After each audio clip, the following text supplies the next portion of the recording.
Wisconsin farmers excel at producing dairy products, cranberries, potatoes, and more. But what do lawyers produce? Well, that can't be good for crop production.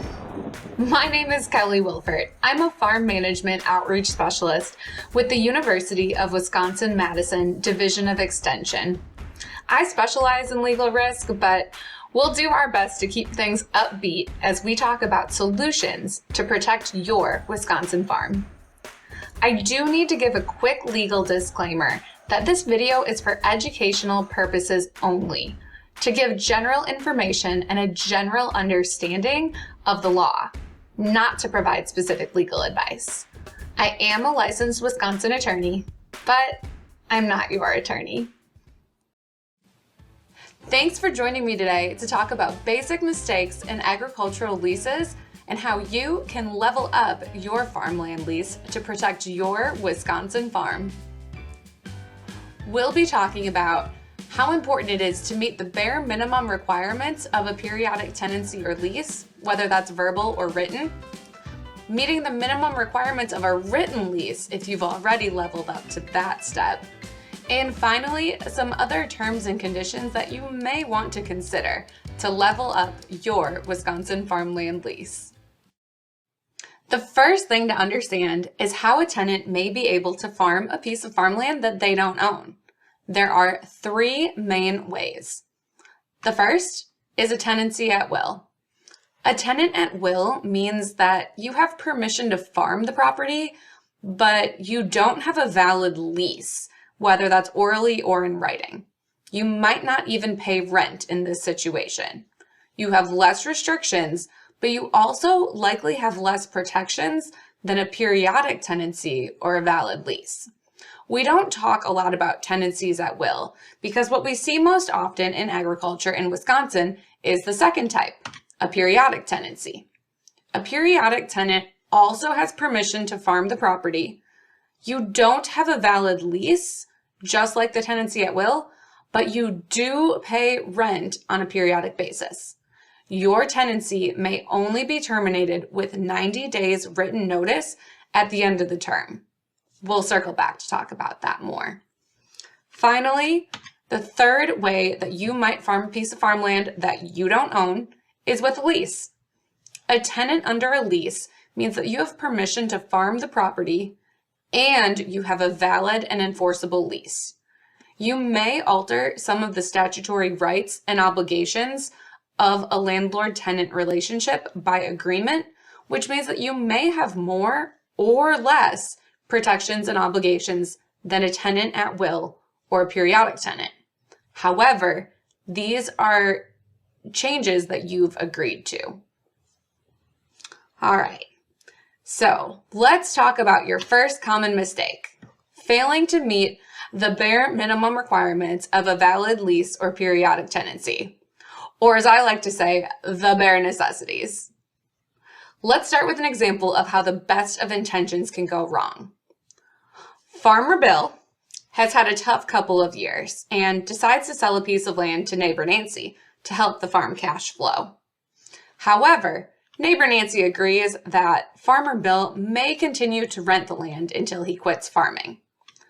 The real estate purchase agreement indicates Farmer Bill may rent the land until he quits farming. A separate lease is not signed and Farmer Bill never pays rent, although he continues to farm the land. 3 years later, neighbor Nancy decides that she no longer wishes for Farmer Bill to farm the land. Can neighbor Nancy terminate the lease? Is there a valid lease? Well, let's start here. A lease for greater than 1 year requires an agreement in writing, which arguably neighbor Nancy and Farmer Bill have.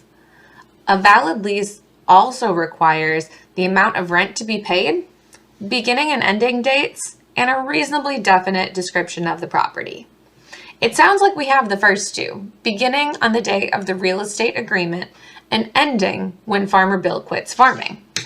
And a reasonably definite description of the property is probably in the sale agreement.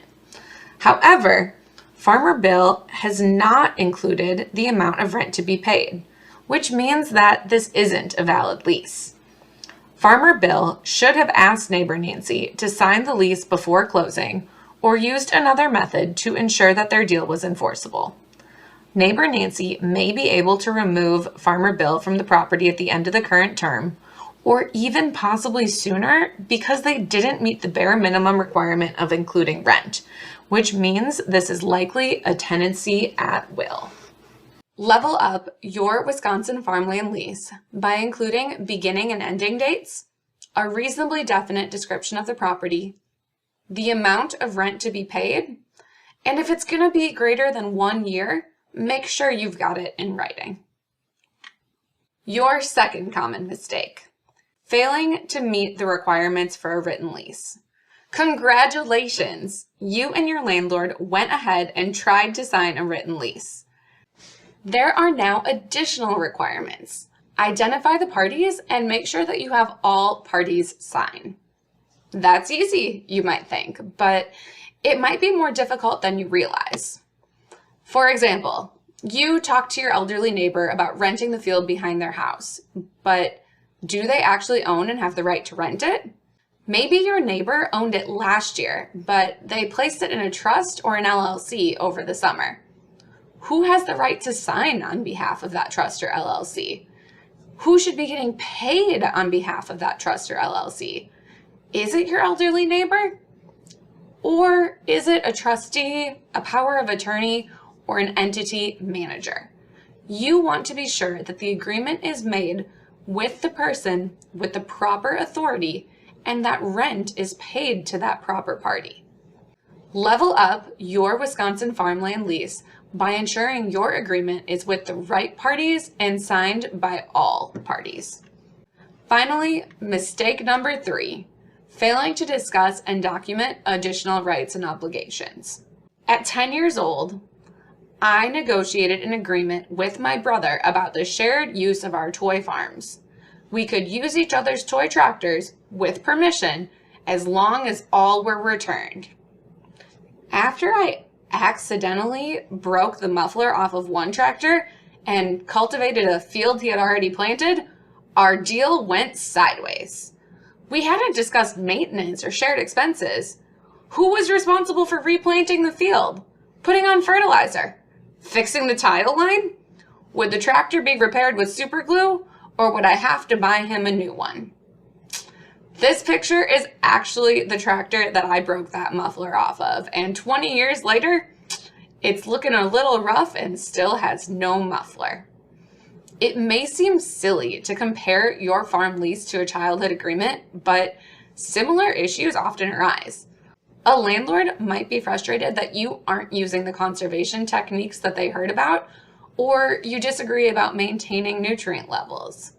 Level up your Wisconsin farmland lease by discussing and documenting key issues up front to protect yourself from disagreements later. To learn more about how to level up your farmland access with a valid Wisconsin lease, check out our additional resources at the University of Wisconsin-Madison Division of Extension Farm Management page listed on the screen, or contact your attorney. If you found this video helpful or have additional questions, drop me a note in the comment section below if you're watching this on YouTube and let me know what else we can answer.